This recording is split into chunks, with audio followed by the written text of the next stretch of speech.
Finally 1 नवंबर 2023 से चल रही हमारी मेहनत मशक्कत का हमें कुछ परिणाम मिला है। सीए फाइनल फाइनेंशियल रिपोर्टिंग नवंबर 2023 पेपर के ब्लंडर्स को जो हमने हाईलाइट किया था उस पे फाइनली अब इंस्टीट्यूट ने एक रिस्पॉन्स रिप्लाई ईमेल के जरिए स्टूडेंट्स को भेजा है। ऐसा एक मेल मेरे पास भी आया because I was also raising as a member these queries. उन्होंने मुझे भी डियर स्टूडेंट डिनोट किया। Thank you very much for giving the response. Then itself is a welcome step. वो बात अलग है कि जो रिस्पॉन्स दिया है वो कहीं भी किसी भी तरह से दूर दूर तक जो सवाल हमने पूछे हैं उसके जवाब नहीं देता है। We will come to that particular and this video is all about that. But a welcome fact in that response which I saw was the response which I got, they've also copied that response to the Board of Studies chairman, Dr. C.A. Rajkumar Adukia, seeing himself personally getting involved into this is a really, really welcome step and a positive signal for all of us. Thank you, sir, for lending your ears to the student problem, and we are really hopeful that we come out with some solution on this issue. एक quick recap, ये सब कुछ जो बातचीत हो रही है ये क्या है, किससे रिलेटेड है, and where are we and where have we come here from. So this all started 1 November 23 FR का पेपर आया और हमने बताया कि भाई पेपर में समस्याएं हैं, तो बच्चे जिनको लग रहा था कि वो उनकी गलती के कारण पेपर अच्छा नहीं कर पाए, परेशान ना हो क्योंकि गलतियां पेपर में थी विदाउट डाउट्स। इसके बाद फिर हमने after the exam when students were free from all their papers एक वीडियो शेयर किया जिसमें सारी गलतियों को हाईलाइट किया जो पेपर में थी, एम्बिग्विटीज, कंसेप्चुअल एरर्स। हमने कहा क्यों पेपर की गलतियों पे हम टिके रहें, इस दौरान अपन ये भी पता करते हैं कि हम क्या गलती कर रहे हैं आंसर्स लिखने में। मैंने स्टूडेंट से कॉपी मंगाई, पहले ही दिन में 229 कॉपीज आई। मैंने वो प्लस कुछ और एक्सेप्शनल कॉपीज, रैंकर्स की कॉपीज अलग से मैंने मंगा के चेक की और मैंने देखा है कि amongst a lot of top 10 rankers also many students have secured 3 to 5 marks, maximum 6.5 marks, जितनी copies में देख पाया in their first question of consolidated financial statements. That's it. 20 mark में से ऑल इंडिया रैंक होल्डर्स। तो हमने copy student की मंगाई, देखा कैसे मार्क्स दिए जा रहे हैं और किन चीज़ों के आधार पे आपके मार्क्स कट रहे हैं, और उससे कई लर्निंग आई। स्टूडेंट्स की भी गलतियां समझ में आई कि यहाँ पर अपन बेहतर करके अननोइंगली जो एरर कर रहे हैं उसे सुधार के मार्क्स अचीव कर सकते हैं। I think this video is a gold mine for every CA student and this will not just help you to increase your marks for FR but every particular subject. This could be really wonderful. तो यहाँ पे हमने share किया copies के feedback, students के साथ share किए और फिर उसके बाद सजेस्टेड आंसर आए एग्जाम के रिजल्ट के 2 महीने बाद। और जब सजेस्टेड आंसर हमने देखे तो पाया कि सजेस्टेड आंसर के बेसिस पे ही चेकिंग हुई है, भले ही इंस्टीट्यूट बोलता है मार्किंग स्कीम अलग है। और कंसेप्चुअली जो चीज़ें सही थी, क्योंकि वो सजेस्टेड आंसर में नहीं थी, क्योंकि सजेस्टेड आंसर में कंसेप्चुअल एरर्स हैं जिसके ऊपर ये वीडियो बनाया गया, और क्योंकि सजेस्टेड आंसर गलत है इसलिए जो कॉपी चेकिंग हुई है वो भी गलत हुई है। किन जगह गलतियां हैं सारी आइडेंटिफाई करी और ये सारी की सारी गलतियों को हमने स्टूडेंट से दरखास्त की कि आप इन सारी चीज़ों के ऊपर इंस्टीट्यूट को मेल लिखें। हमने डिसाइड किया हमारे पिछले वीडियो में कि हमें सिर्फ इंस्टीट्यूट से 3 स्टेप्स में एक्सपेक्टेशंस रखनी है। सबसे पहला, हम चाहते हैं कि एज अ May 24 स्टूडेंट जो गलतियां हुई हैं नवंबर के पेपर में उस पर हमें जवाब मिले, ताकि हमें समझ में आए क्या सही है क्या गलत है एफआर के पेपर में, ताकि May 24 में ऐसा कुछ आए तो हमसे गलती ना हो या इंस्टीट्यूट से ना हो। और हम चाहते थे कि इसका हमें रिस्पॉन्स मिले, जो रिस्पॉन्स फाइनली इंस्टीट्यूट ने, बोर्ड ऑफ स्टडीज ने दे दिया, जैसा भी दिया पर दे दिया। अब इसके बेसिस पे अगला स्टेप क्या है, तो क्योंकि वो रिस्पॉन्स ही इनअप्रोप्रिएट है इसलिए अब हमें उनको जवाब देना है और उनसे पूछना है कि भाई हम आपसे जो पूछ रहे हैं आपने उसका जवाब नहीं दिया, या जो जवाब आपने दिया है वो सिर्फ और सिर्फ it is nothing but ducking the questions, nothing beyond that, क्योंकि जितनी क्वेरीज थी उसमें से एक का भी जवाब नहीं मिला। तो we want to get the correct answers and accordingly get the suggested answers amended. अभी बस यहीं तक का स्टेप है, वो होगा फिर उसके आगे की काय बात। डेफिनेटली अगर ये इंप्रूवमेंट हो सके तो नवंबर 23 के स्टूडेंट्स के लिए क्या होगा, and more than that, because that's a very small hope कि उनके मार्क्स में कुछ हो, knowing what we understand with the institute, but with a very big hope कि एटलीस्ट May 24 और आगामी अटेम्प्ट में हमने जो एक सजेशन प्रपोज किया था उस सजेशन को किसी तरह से हम इम्प्लीमेंट कर पाए, ताकि आगे ऐसे पेपर में कभी गलतियां आए तो स्टूडेंट को सफ़र ना करना पड़े। With this whole background, now what we have to discuss. सबसे पहले हमने जो नवंबर 23 के पेपर में ये जो छोटी मोटी एरर्स थी कि फिक्स सेट लिखा हुआ था पीपी की जगह, ये सब तो हमने आइडेंटिफाई नहीं किया, तो सिर्फ बताया कि एस वाले क्वेश्चंस थे, वो साफ साफ दिख रहा था उससे। जो कंसेप्चुअल एरर्स या जो मिसिंग इन्फॉर्मेशन क्लियर कट थी, हमने वो सारी क्वेरीज यहाँ पर पुटअप करी। और देखिए ये इतनी बड़ी लंबी लिस्ट थी क्वेरीज की। स्टूडेंट से रिक्वेस्ट किया कि आप लोग मेल करें, और दोस्तों ये आप लोगों की ही शक्ति है और सिर्फ आप लोगों के कारण ये संभव हुआ है कि जो हजारों की तादाद में आपने मेल किए, उसके कारण बोर्ड ऑफ स्टडीज ने जवाब दिया। और इसके लिए बोर्ड ऑफ स्टडीज को भी धन्यवाद कि भले ही उन्होंने कैसा भी जवाब दिया, पर जवाब दिया, स्टूडेंट की बात सुनी। It's a welcome step, we appreciate wholeheartedly. क्योंकि अगर आप जवाब नहीं देते तो ऑनेस्टली क्या होता है, एक और बार निराश हो जाते शायद, और वही की बात 99 पर सांप काट जाता और वापस बच्चा आकर उस सांप सीढ़ी के खेल में नीचे आकर रुक जाता। But finally we got an answer, and this answer, which I also got, students also got, basically what they have given in this, and why this answer is absolutely inappropriate, does not serve any realistic purpose, and is purely and purely ducking the questions. इन्होंने कहा with reference to your trailing mail in respect of answer to question number 1 consolidation वाला, with respect to distribution of dividend, it is clearly mentioned in the question that dividend has been paid out of balance of retained earning on 1st April 2022. अगर ये ऐसा कह रहे हैं, और मैं ये क्यों समझा रहा हूं, क्योंकि इनकेस अगर इंस्टीट्यूट भी कभी ये वीडियो देखे तो आप पहले ये समझ लीजिए कि हम पूछ क्या रहे हैं। अगर हम नहीं समझा पाए हमारे सवाल को तो शायद इसके माध्यम से हम आपको समझा दें। नहीं समझना चाह रहे हैं तो अलग बात है। हमने जो क्वेश्चन रेज किया है वो ये है ही नहीं कि डिविडेंड प्री एक्विजिशन रिजर्व से बटाए या नहीं, वो तो क्वेश्चन में लिखा है। हम पूछ रहे हैं कि date of distribution of dividend question में मेंशन नहीं है, और अगर डिविडेंड डिस्ट्रीब्यूट 1 अक्टूबर के बाद हुआ है तो 20,000 शेयर्स को ही मिलेगा। आपने ओपनिंग रिजर्व से बांटा है, ये तो साफ साफ समझ आ रहा है, पर आपने कब बांटा है? जब पेरेंट कंपनी के पास 20,000 शेयर्स थे सब्सिडरी के, या जब पेरेंट कंपनी ने एडिशनल शेयर्स परचेज कर लिए उसके बाद? क्योंकि अगर बाद में बांटा है तो इन दोनों शेयर पे डिविडेंड मिलेगा, बीच में बांटा है तो आपको सिर्फ पहले शेयर पे डिविडेंड मिलेगा। अगर आपने क्वेश्चन में इंफॉर्मेशन नहीं दी है तो स्टूडेंट ने दोनों में से कोई भी असम्पशन लिया, आपको सही करना चाहिए था। लेकिन जिस स्टूडेंट ने असम्पशन लिया है कि 1 अक्टूबर यानी date of acquisition of control के बाद डिविडेंड बटाए, आपने उन स्टूडेंट्स के आंसर्स गलत कर दिए। और जिन्होंने ये असम्पशन लिया है कि 1 अक्टूबर के पहले बटाए, जो कि बहुत ही रेयरली, मुझे तो कोई खास ऐसे स्टूडेंट्स दिखे नहीं, उनके ऑप्शंस को आपने सही माना है as per the suggested answer. तो once again we will like to clarify, हम आपसे ये नहीं पूछ रहे हैं कि ये डिविडेंड कहाँ से बटाए, हम ये पूछ रहे हैं कि ये डिविडेंड कौन सी तारीख पर बटाए। और अगर आप बोल रहे हैं 1 अक्टूबर के बाद कैसे बट सकता है, एजीएम हो चुकी है, तो पिछले वीडियो में मैंने बताया है कि आपके स्टडी मटेरियल में ही 2 क्वेश्चंस हैं, मई 2018 में, एमटीपी 2021 में आपके ऐसे सवाल आ चुके हैं जिसमें आपने दिया है कि 31 मार्च बैलेंस शीट डेट है, 15 दिसंबर को ओपनिंग रिजर्व से डिविडेंड पिछले साल का बटाए, नवंबर में डिविडेंड पिछले साल का बटाए। तो ऐसे इंस्टीट्यूट के मॉड्यूल में अगर क्वेश्चंस हैं तो ऐसा असम्पशन लेना गलत, मान्य करना सही नहीं है। तो सबसे पहला जो हमारा एक सवाल था उसका हमें जवाब नहीं मिला। दूसरा, अनरियलाइज्ड गेन और loss is treated as the year end phenomena and has to be eliminated irrespective of its date of purchase. There is no need for any assumption in this regard. मैं समझाना चाहूंगा कि यहां पे हम question क्या पूछ रहे हैं। क्वेश्चन ऐसा था कि साल भर में अपस्ट्रीम ट्रांजैक्शन हुआ है, सब्सिडरी ने गुड्स पेरेंट को बेचे। ये पूरे क्वेश्चन की समस्या का एक कारण यह है कि acquisition mid of the year हुआ है, control mid of the year 1 अक्टूबर को आया, 6 महीने बाद। इन्होंने कहा है कि साल के अंत में स्टॉक बचा है तो अनरियलाइज प्रॉफिट हटा नहीं है। इसमें कोई असम्पशन की जरूरत नहीं है कि यह माल date of holding subsidiary relationship से पहले बिका या उसके बाद बिका, तो कोई असम्पशन की जरूरत नहीं है, आपको अनरियलाइज प्रॉफिट हटाना ही है। कृपा करके आप एक चीज समझें, अगर पेरेंट और सब्सिडरी के बीच में कोई ट्रांजैक्शन हुआ है जिसमें अनरियलाइज प्रॉफिट है और ईयर एंड पर वो स्टॉक बच गया है, तो इंड AS 110 कहता है कि आपको अनरियलाइज प्रॉफिट को एलिमिनेट करना पड़ेगा।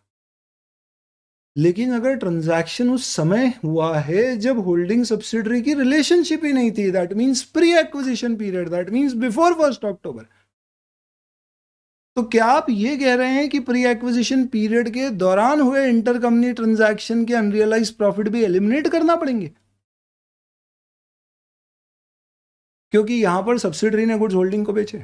2 मिनट के लिए माने कि अगर सब्सिडरी ने गुड्स होल्डिंग को नहीं बेचे होते तो ये सब्सिडरी के स्टॉक में रखे होते, और डेट ऑफ एक्विजिशन 1 अक्टूबर को सब्सिडरी का स्टॉक क्या हम कॉस्ट पे लाते? ऐसा एएस में हो सकता था, इंडेस में जरा भी नहीं होता है। इंडेस कहता है डेट ऑफ एक्विजिशन पे सारी एसेट फेयर वैल्यू पे आएगी, इन्वेंट्री भी फेयर वैल्यू पे आएगी। यानी अगर सब्सिडरी ने उस गुड्स को सेल नहीं किया होता प्री एक्विजिशन पीरियड में, वो उसके पास रखे होते, तो आप उसे फेयर वैल्यू पे लाते। ऑब्वियस सी बात है, उसकी फेयर वैल्यू उसकी कॉस्ट से ज्यादा हो सकती है, उसमें अनरियलाइज प्रॉफिट हो सकता है, वो एलिमिनेट नहीं होगा क्योंकि वो प्री एक्विजिशन पीरियड से रिलेटेड है। ये हमारा क्वेश्चन है कि अगर कोई स्टूडेंट मान रहा है कि प्री एक्विजिशन पीरियड में आधे गुड सेल हुए और आधे पोस्ट एक्विजिशन में हुए, तो जो प्री एक्विजिशन है उसका मुझे अनरियलाइज प्रॉफिट क्यों हटाना है, तो क्या उसका ये अजम्पशन गलत होगा? इसके ऊपर इंडिया स्पेसिफिकली कुछ नहीं कहता है, लेकिन अगर आप गूगल पे सर्च करेंगे तो पीडब्ल्यूसी, हालांकि वो कोई अथॉरिटी नहीं है, but I am just giving you for a reference, उनकी बकायदा आईएफआरएस की कमेंट्री में उन्होंने लिखा हुआ है that in their view pre acquisition profits, sorry, in their view transactions which have done during the pre-acquisition period, that means prior to acquisition of control, if there is any unrealized profit remaining on assets which are still there in the consolidated balance sheet, it should not be eliminated. ये सवाल है, सवाल समझिए और उस हिसाब से क्या जवाब हमें चाहिए, that is what we are requesting you, humbly requesting. Next, for treatment of goodwill refer to row 1 of the table on intangible asset given at page 12.3 of study material which is based on education material of Ind AS 103 question 3 page 11 thereof। बहुत बढ़िया आपने जवाब दिया कि भैया इसका logic वॉजिक छोड़ो, ये एज पर स्टडी मटेरियल है और study material as per education material है। अब इतने सारे रेफरेंस दे दिए तो अब थम जाओ बच्चों, भूल जाओ, ये मान लो सब सही है। इसका बकायदा मैंने रिस्पॉन्स क्रिएट किया है, मैं आपके साथ ये शेयर करूंगा। आपको भारी तादाद में करना है दोस्तों इस वीडियो को देखने के बाद। There is a ray of hope, हम कहीं कुछ आगे बढ़े हैं, हमें कुछ नहीं छोटे मोटे सॉल्यूशंस चाहिए कि ऐसी प्रॉब्लम आगे हो तो इसका एक ऐसा विंडो हो, मार्किंग में एक ऐसा प्रोबेबल सिचुएशन क्रिएट किया जाए जो मैंने सजेस्ट किया था। एग्जाम होते से ही फीडबैक ले लिया जाए स्टूडेंट के साथ में भी, फैकल्टीज से, कहाँ प्रॉब्लम है, मार्किंग स्कीम में इनकॉर्पोरेट करें ताकि बच्चों के मार्क्स खराब ना हो, तो आगे से तो ये प्रॉब्लम काफ़ी हद तक सॉल्व हो जाएगी। तो ये हो सकता है, पर इसके लिए क्या करना पड़ेगा, you will have to put in a response to the email, a response which you have got asking these questions. अभी तक we have not gathered support of any of the faculties, no problem, even at this stage now since we have a ray of hope. If in gather some support, जिससे भी आपने FR किया है आप उनसे cross कर सकते हैं इन सारे ऑब्जर्वेशंस पे, उनके कमेंट्स ले सकते हैं, उनको पूछ सकते हैं, उन्हें कह सकते हैं कि सर अपने स्टूडेंट्स को बताइए और प्लीज़ इसे पुटअप करिए। एंड कहीं हम थोड़ा सा आगे बढ़ रहे हैं, सबके पुश के साथ हो सकता है कि दोस्तों हम इस पर्टिकुलर 5 महीने से लगातार चल रही इस पर्टिकुलर चीज से हम कोई एक पॉजिटिव बदलाव लेकर आ पाए, and there is a hope. तो यहां पे ये जो इन्होंने रेफरेंस दिया, मैंने बकायदा सारे रेफरेंसेस दिए हैं, आप देख लीजिएगा। सबसे पहले इंस्टीट्यूट ने जो स्टडी मटेरियल में रेफरेंस दिया है वो एजुकेशन मटेरियल से, पर एजुकेशन मटेरियल में अगर आप रेफरेंस देखोगे तो वहाँ पे रेफरेंस के साथ उन्होंने दिखा है further refer para 32 of Ind AS 110, उन्होंने वो रेफरेंस नहीं दिया। अगर आप पैरा 32 में कहेंगे ये जो भी कहानी इन्होंने लिखी है ये कुछ भी नहीं है, बिल्कुल गलत है अपनी पूरी तरह से, साफ साफ दिया हुआ है। हमारा क्वेश्चन ये था कि सब्सिडरी की बुक्स में ऑलरेडी गुडविल आ रही है, जबकि क्वेश्चन में बार्गेन परचेज गेन आ रहा है। इन्होंने सब्सिडरी की goodwill as it is consolidate कर दी, जो कि गलत है मेरे ओपिनियन में। क्यों? आप एक कंपनी खरीद रहे हो और आप कह रहे हो उसकी गुडविल भी आ रही है और बार्गेन परचेज गेन भी आ रहा है, आप समझ नहीं रहे हो। Goodwill is not any other intangible asset, it is different. साफ साफ कहा गया Ind AS 110 में कि आप सारी आइडेंटिफाइबल एसेट्स को फेयर वैल्यू पे ला सकते हो, गुडविल आइडेंटिफाइबल एसेट नहीं है। गुडविल को कैलकुलेट किया जाएगा as the balancing figure which is difference between the consideration and identifiable net asset की वैल्यू। तो जो क्वेश्चन था उसमें सब्सिडरी की बुक्स में आ रही है गुडविल, वो गुडविल इन्होंने as it is suggested answer में ऐड कर दी, जो कि गलत है, नहीं कर सकते मेरे हिसाब से। आपको रादर उसको नेट आइडेंटिफाइबल एसेट से हटाना था, उसके बाद आपको गुडविल कैलकुलेट करना थी। इस क्वेश्चन में बार्गेन परचेज गेन था तो वो कम आना था। ऐसा ही एजुकेशन मटेरियल के रेफरेंस में जो पैरा दिए हैं उसमें लिखा हुआ है और यही इसका सोल्यूशन बनना चाहिए, लेकिन उन्होंने उस बारे में बात नहीं करी और Ind AS के रेफरेंसेस भी ICAI के स्टडी मटेरियल में नहीं दिए। तो उस तरह से ये वाला हमारा सवाल भी क्या हो गया, एक तरह से रह गया, हमें इसका भी जवाब नहीं मिला। और ये जो रेफरेंस दिए ये कोई काम के नहीं। With respect to note relating to treatment of bonus shares, it is only internal nomenclature of entries which will change. यहाँ पे इन्होंने एक्सेप्ट कर लिया है कि हमने जो सजेस्टेड आंसर में आंसर लिखा है वो गलत है। इनडायरेक्टली इसका यही मतलब हुआ। क्यों? क्योंकि हमने यहाँ पे ये कहा था कि भाई बोनस का ट्रीटमेंट में आपने क्या किया है, आपने ऐसा लिखा है सजेस्टेड आंसर में कि बोनस अगर हम देंगे ओपनिंग बैलेंस से तो इससे जनरल रिजर्व चेंज होगा, नेटवर्थ चेंज होगी, बार्गेन परचेज चेंज होगा, एनसीआई चेंज होगा। हमने बोला भाई ऐसा नहीं होगा, हमारे हिसाब से इन चीज़ों में बदलाव नहीं आ सकता है, दो चीज़ें उसमें चेंज नहीं हो सकती। तो अब इन्होंने भी इस पर एक जनरल आंसर दे दिया कि सिर्फ इंटरनल नॉमेनक्लेचर एंट्री का चेंज होगा और कुछ चेंज नहीं होगा, मतलब सजेस्टेड आंसर में जो लिखा है वो गलत है। तो सही होएगा सजेस्टेड आंसर, ऐसा हम मान लेते हैं। नेक्स्ट क्वेश्चन 3 है, refer question 48 page 99 of education material Ind AS 16 116 lease. इसके ऊपर अलग से I have raised a query with the institute accounting standard board, I have not got a response there. 6D1 ये बड़ा इंटरेस्टिंग केस है। Question number 6D में पूछा था is this a change in estimate और a change in policy. Question number 1 था कि अभी तक प्राइम कॉस्ट पे इन्वेंट्री वैल्यू हो रही है और अब से वर्क्स कॉस्ट पर लेके जा रहे हैं। और क्वेश्चन जो सब क्लॉज डी था, सॉरी पार्ट डी था, उसमें लिखा था कि कंपनी अभी तक टेम्पररी फॉल इन इन्वेस्टमेंट्स को मेजर नहीं कर रही है, तो अब से उसे मेजर करना चाह रही है। जो मैंने सबसे पहला वीडियो शेयर किया था नवंबर 23 के पेपर के दिन, मैंने उसमें डी वाले का रेफरेंस लेते हुए बोला था कि भाई ये एस के ज़माने का क्वेश्चन है, इररिलेवेंट है यहाँ पर, क्योंकि temporary fall in value of investment permanent decline वाला कंसेप्ट एस में होता था, इंडेस में नहीं होता है। सारे इन्वेस्टमेंट सिक्योरिटीज़ में तो फेयर वैल्यू पे लाए जाते हैं और गेन लॉस जो भी है बुक किया जाता है। तो क्वेश्चन नंबर 6 का पार्ट 1 और पार्ट डी दोनों क्वेश्चन के ऊपर पूछी एक ही चीज़ है, चेंज इन पॉलिसी है एस्टिमेट। इन्होंने डी जो हमने क्वेरी रेस करी थी, 1 पे हमने उस समय रेज नहीं की थी क्योंकि हमने जनरली क्वेश्चन डिस्कस किया था, तो डी पे जो क्वेरी रेस की थी हमने, इन्होंने क्या किया, सजेस्टेड आंसर में लिख दिया डी में कि ये जो कंपनी अभी तक कर रही थी ये गलत है और ये अलाउड ही नहीं है एज पर इंडेस, इसलिए this is neither a change in policy nor a change in estimate but a prior period error and should be corrected accordingly. तो हमने बोला अगर ऐसा है तो जो पहला वाला पॉइंट है जिसमें कहा गया है कंपनी प्राइम कॉस्ट पे इन्वेंट्री वैल्यू कर रही है और अब वर्क्स कॉस्ट पे जाएगी, ये भी एरर होना चाहिए, जबकि सजेस्टेड आंसर में वहां लिख दिया ये चेंज इन पॉलिसी। पर इंडेस तो अलाउ ही नहीं करता आपको प्राइम कॉस्ट पे कभी भी वैल्यू करने पे, तो यहां पे भी ये क्या होना चाहिए थी, चेंज इन पॉलिसी नहीं, एरर होना चाहिए थी। इन्होंने क्या लिख दिया यहाँ पे, D1 the answer is based on requirement of the question as the whether change in method of valuation of inventory is a change in accounting policy or change in accounting estimate। तो फिर अगर ऐसा था तो फिर fourth वाले point में आपने क्यों वहां पे लिखा है कि ये प्रायर पीरियड एरर है, वहां क्यों नहीं दिया आपने ये चेंज इन पॉलिसी है या चेंज इन एस्टिमेट है। आप मानिए प्लीज कि क्वेश्चन गलत ड्राफ्टेड। नेक्स्ट 6C क्वेश्चन था आपका मेंटेनेंस कॉस्ट, जिसमें मेजर इंस्पेक्शन ओवरऑल था, जिसमें 5 साल बाद मेजर ओवरऑल लगना था और उसकी कॉस्ट दी हुई थी। प्रॉब्लम वहाँ पर यह थी कि भैया वो कॉस्ट की जो वैल्यू दी है वो 5 साल बाद की दी है या आज की दी है। अगर 5 साल बाद की दी है तो प्रेजेंट वैल्यू लानी है, हालांकि उसमें डिस्काउंटिंग फैक्टर था नहीं क्वेश्चन। इन्होंने एक पेयर का रेफरेंस दे दिया और बोल दिया कि इसमें प्रेजेंट वैल्यू पे लाने की बात ही नहीं, जबकि अगर आपकी मेंटेनेंस कॉस्ट 5 साल आगे की दी है तो उसको प्रेजेंट वैल्यू पे लाके उसकी इनिशियल क्या कॉस्ट होगी अकॉर्डिंगली डिप्रिशिएट करना पड़ता है।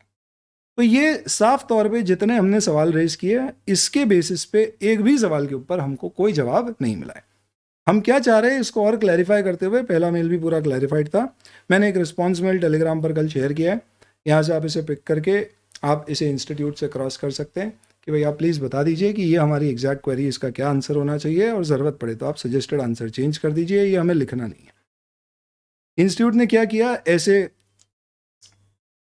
आंसर्स दे दिए which are not really substantially clearing the doubts, और आखिरी में एक पैराग्राफ क्या लिखा, furthermore the board of studies is holding a webinar on 18 March focused on paper 1 success at CA exam board of studies। during the webinar, it is not a seminar, webinar one way होता है, वो communicate करेंगे, आप सुनेंगे, you don't have an option to dialogue, deliberate।